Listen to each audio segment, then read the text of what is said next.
Hello and welcome back to another exciting chess game between two chess giants. Playing as white, Mikhail Tal, playing as black, world chess champion, and another chess giant, Anatoly Karpov. This game was played in a Blitz Tournament in 1987 that was held in Brussels, Belgium. So without further ado, truly exciting game is on our hands, and Mikhail Tal opened the game with e4. We have c6 for Anatoly Karpov, and right now Mikhail Tal plays c4, which is an accelerated Panov attack. In regular Panov attack, after c6 we have d4, d5. After the trade happens, white goes for c4, but immediately playing c4 allows black to play d5 and even fastens this exchange in the center of the board.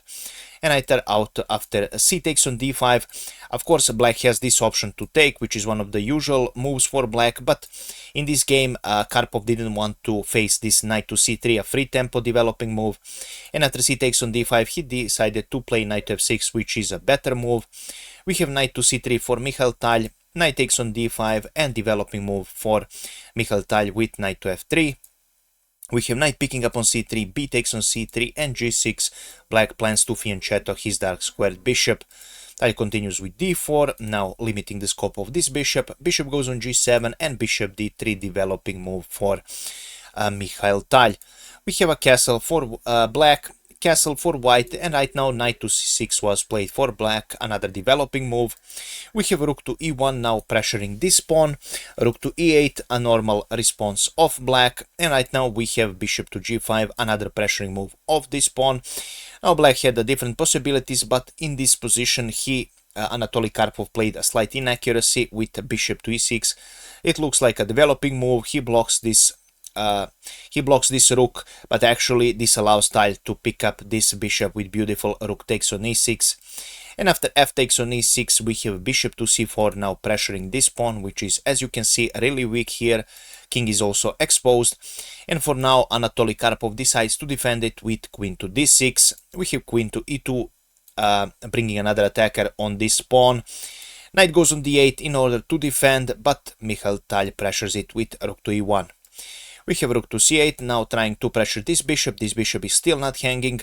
Mikhail Tal prepares knight to d2 with the idea to put this knight on e4, attack this queen, and also brings another defender of this bishop. King goes on h8. It was a final time to remove this king from this nasty looking bishop here. We have knight to e4 attacking this queen. Queen retreats to c7 and attacks this bishop, and bishop retreats to b3. e5 was played on the board. Of course, when you have trouble on the flanks, it is always recommended to open up the center, and black is doing just that. Tal for now ignores this and he plays h4. He's ready to attack. E takes on d4, and we have h5 on the board, another great move here by Mikhail Tal. We have g takes on h5, which is a mistake because right now Mikhail Tal plays queen to h5. Now computer marks this as a miss, because after g takes on h5 much stronger was knight to f6, but this was a Blitz tournament, so you cannot find each and every move. You don't have that much time to calculate. Of course, if this was some classical game or even a rapid game, Tal would be able to find this. The point of this move is that now many of the threats are now discovered. Firstly, this rook is hanging. Of course, you cannot take it because this will hang a checkmate here. Now, if you play something like queen to c6, of course, Tal will not pick up this rook, but he will play queen picking up on h5, and after this the game is pretty much done. Everything is hanging, checkmate is hanging very soon. If you take this, of course, this is hanging and you will lose a game, so a completely lost game here. Mikhail Tal missed this, so after g takes on h5 he played queen takes on h5. Although black is slightly better, the situation is not that clear of a win for white. Rook to f8, bishop to c2. Right now Mikhail Tal decided to put this bishop on a much scarier diagonal here. We have queen to e5, centralizing the queen and also preparing all sorts of attacks. If this bishop moves, this queen will fall.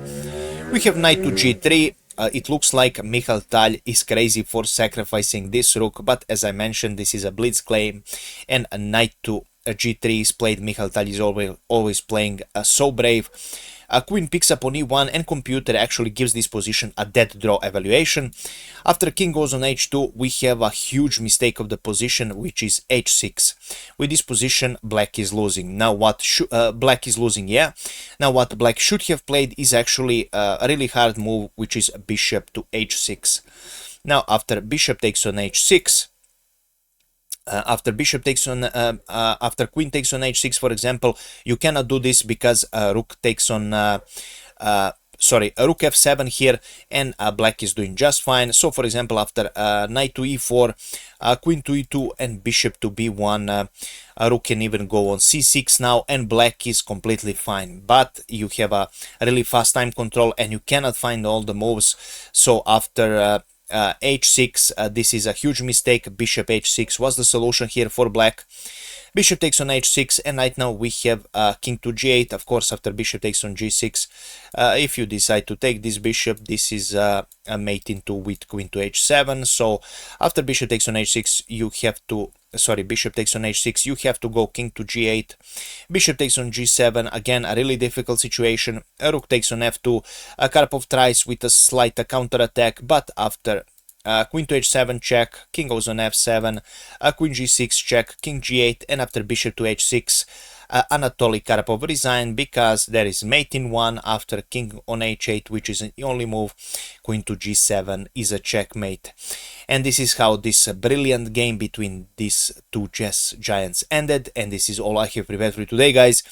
If you enjoyed this game, please make sure to leave a comment, like, and share, of course, your opinions and your thoughts. If you think that I missed something in the analysis, do let me know. If you want to improve at chess, I do have a chess community I promote. I would highly recommend checking it out. All courses and everything at one place. Definitely recommend if you want to improve chess, if you want to raise your elo. Do check it out in the description below. For everything else, I'm always here. Do let me know if I missed something in the analysis. Do you have some other game you would like me to analyze in the future? Your comments are much appreciated, guys. And as always, I wish you a pleasant night. Bye bye.